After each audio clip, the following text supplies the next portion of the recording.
क्या आपने कभी ध्यान दिया है कि आप चाहे दिल्ली के व्यस्त बाजार में खरीदारी कर रहे हो या न्यूयॉर्क के सुपरमार्केट में सामान देख रहे हो, एक वाक्य आपको हर जगह मिलेगा, चीन में निर्मित, यह सस्ता है, यह हर जगह है। और सच कहूं तो अधिकांश देश इसे बदल नहीं पा रहे हैं। भारत जैसी इतनी बड़ी देश में भी चीनी वस्तुएं हमारे जीवन पर हावी हैं। तो चीन ने यह कैसे किया और क्या भारत कभी एक सच्चा विकल्प बन सकता है? आइए समझते हैं कि चीन दुनिया की फैक्ट्री कैसे बना और भारत इससे क्या सीख सकता है।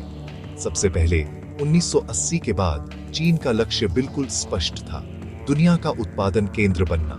सरकार ने विशेष आर्थिक क्षेत्र बनाए, सस्ती जमीन दी, बिजली और पानी पर सब्सिडी दी, ताकि निर्माता पूरी दुनिया को सस्ते उत्पादों से भर सके। खिलौने, मोबाइल, इलेक्ट्रॉनिक्स, दिवाली की लाइटें, आप नाम लीजिए, चीन ने उसे अपना बना लिया। लेकिन उन्होंने सब कुछ इतना सस्ता कैसे बनाया? पहला, बड़े पैमाने पर उत्पादन। चीन लाखों की संख्या में एक ही वस्तु बिजली की गति से बनाता है, जिससे हर इकाई की लागत कम हो जाती है। दूसरा, कम वेतन। कई वर्षों तक चीनी श्रमिक भारतीय श्रमिकों से भी कम कमाते थे, जिससे उत्पादन लागत बहुत कम हो गई।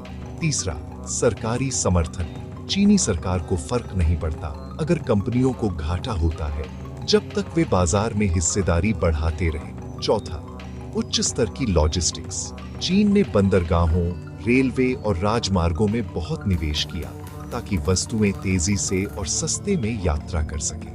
तो भारत या कोई और देश चीनी उत्पादों को खरीदना क्यों नहीं बंद कर सकता? सबसे पहले, हमारे अपने व्यवसाय चीनी कच्चे माल पर निर्भर करते हैं। अगर उन्हें प्रतिबंधित किया तो कई भारतीय सूक्ष्म, लघु और मध्यम उद्यम बंद हो जाएंगे। दूसरा, अंतरराष्ट्रीय व्यापार नियम। विश्व व्यापार संगठन की वजह से आप बिना ठोस कारण के आयात पर प्रतिबंध नहीं लगा सकते। तीसरा, गुणवत्ता बनाम मूल्य। भले ही एक चीनी उत्पाद केवल 6 महीने चले, उसकी कीमत 10 रुपये होती है। भारतीय संस्करण शायद 25 रुपये का हो। अधिकांश लोग मूल्य की परवाह करते हैं, गुणवत्ता की नहीं। और अंत में, राजनीति। चीन कई देशों के लिए एक शीर्ष व्यापारिक साझेदार है। संबंध तोड़ना उतना आसान नहीं है जितना लगता है।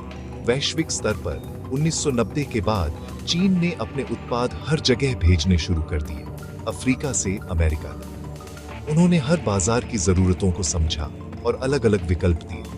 अमीर देशों के लिए महंगे उत्पाद, गरीब देशों के लिए सस्ते विकल्प। खिलौनों से लेकर फोन तक, एलईडी लाइट से लेकर टी शर्ट्स तक, चीन के पास सबके लिए कुछ न कुछ था।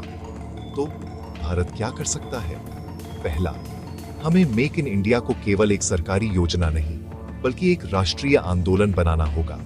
हर नागरिक, हर उद्यमी, हर युवा को यह समझना होगा कि भारत में निर्माण करना गर्व की बात है। दूसरा, हमें अपने स्टार्टअप्स और एमएसएमईज को न केवल सब्सिडी, बल्कि आसान आरण, तकनीकी प्रशिक्षण और वैश्विक बाजारों तक पहुंच दिलानी होगी। तीसरा, भारत को अपने उत्पादों की गुणवत्ता और डिजाइन पर विशेष ध्यान देना चाहिए। हमें सस्ता नहीं, सर्वश्रेष्ठ बनने की सोच रखनी होगी। चौथा, सप्लाई चेन को मजबूत करना होगा।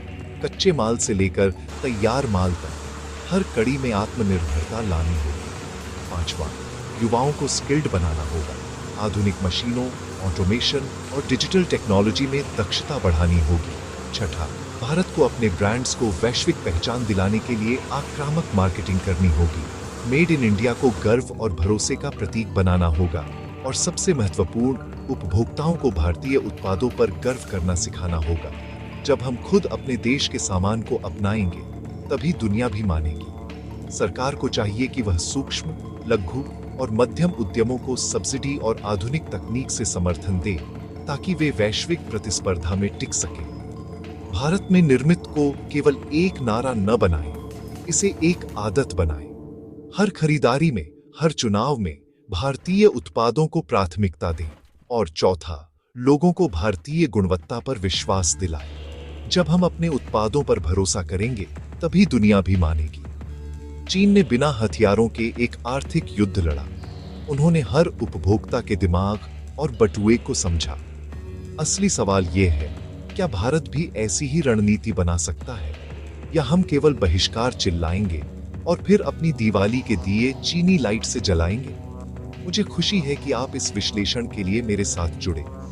अगर आपको यह वीडियो जानकारीपूर्ण लगा तो लाइक, साझा और सदस्यता लेना न भूलें। अगली बार मिलते हैं।